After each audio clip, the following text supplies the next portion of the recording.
like a small ball. Hi everybody, happy Wellness Wednesday.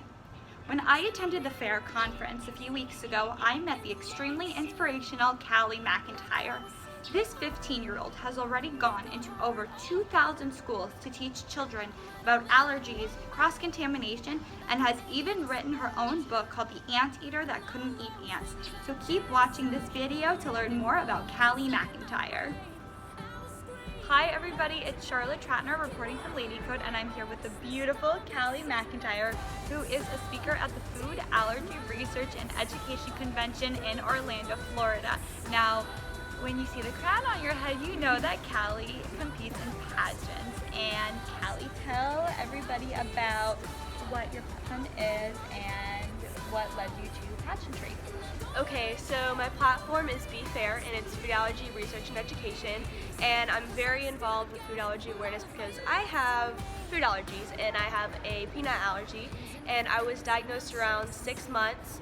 And I chose my platform because I really just wanted to be an advocate for people who were too scared to speak up for food allergies. And I also got involved in the Miss America organization because my grandma was involved in the Miss America organization, and she was top 10 at Miss North Carolina, so I was like, well, I want a crown too, so that's how I got involved. One, I think that it's so amazing that you're using your voice to advocate for others who don't necessarily feel comfortable using their voice, but also that you're kind of carrying on your grandmother's legacy. I think that's beautiful. So you happen to have written a book called The Anteater That Couldn't Eat Ants. What inspired you to write this book? So at my school, the O'Neill School in Pinehurst, we have a class and it's called Capstone, and Capstone is you're required to do something to better the world or to raise money for a certain cause. And at first, it's a really crazy story, but at first I wanted to make a Miss O'Neill pageant, and I went in front of the principal and I pitched my speech, and they're like, well, yeah, but can everybody win?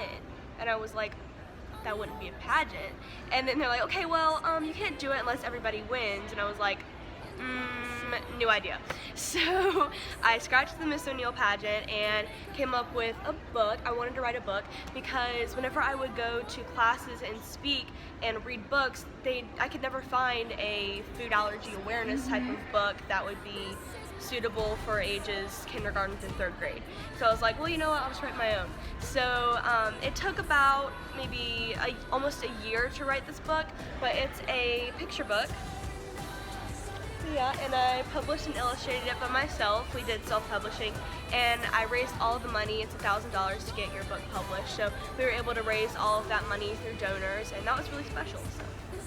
Now, do you go into schools as both a pageant girl and as an advocator, and do you specifically target your message towards children with food allergies, or everybody to teach them the broad aspect of food allergies?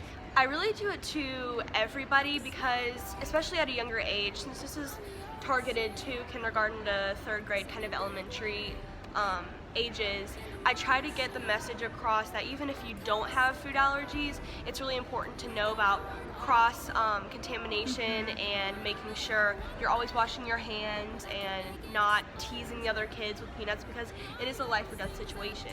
And if you teach these kids younger, then they'll be able to understand at an older age that bullying isn't okay. Especially when I was little, I was bullied because I had food allergies, because I couldn't go to the birthday parties, and the parents would be like, well, you're too complicated and it's hard to find something that doesn't have peanuts in it, or at the time milk, because I was allergic to milk, but thankfully I grew out of it. But definitely just letting these kids know that the people with food allergies, they can't help it. I mean, I would love to eat a Reese cup if I could, but I can't. Me too.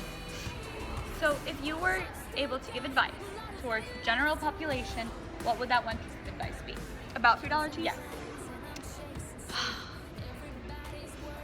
It would probably be just to include these people. I went to a seminar on applying for college a few minutes ago, and they were talking about a person at Wake Forest in North Carolina was saying that even though you're trying to get these special dishes and stuff for your school to make you, instead of like a peanut butter and jelly sandwich, a sun butter, something. They want you to be incorporated into the community and make sure that you're including these people and not excluding them and just making them feel like they're a part of the culture and not just putting them on the side. That really is beautiful. So, Calli, where can we learn more about you? So I have a 501c3 and it's called Crowning Purpose, and it's in the logo. I have it right here on my little thing, and it's a porpoise, but so it's a play on words, so crowning porpoise. Oh, But I love that.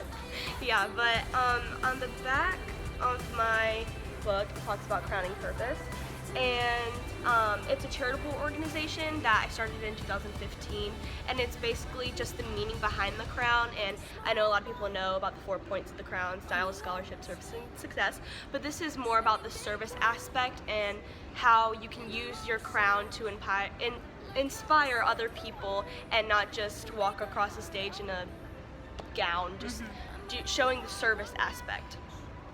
Well, Calli, that was absolutely beautiful. I will link her website below. And is there a place that we can buy your book? Yes, you can buy it on my page, crowningpurpose.org. But and so I'm Miss Garner's Outstanding Teen. So yeah. And I'm going to be competing in June for Miss North Carolina's Outstanding Teen. So yeah. Well, we at Lady Code and Pageant Life wish you the best of luck. Thank you, Calli.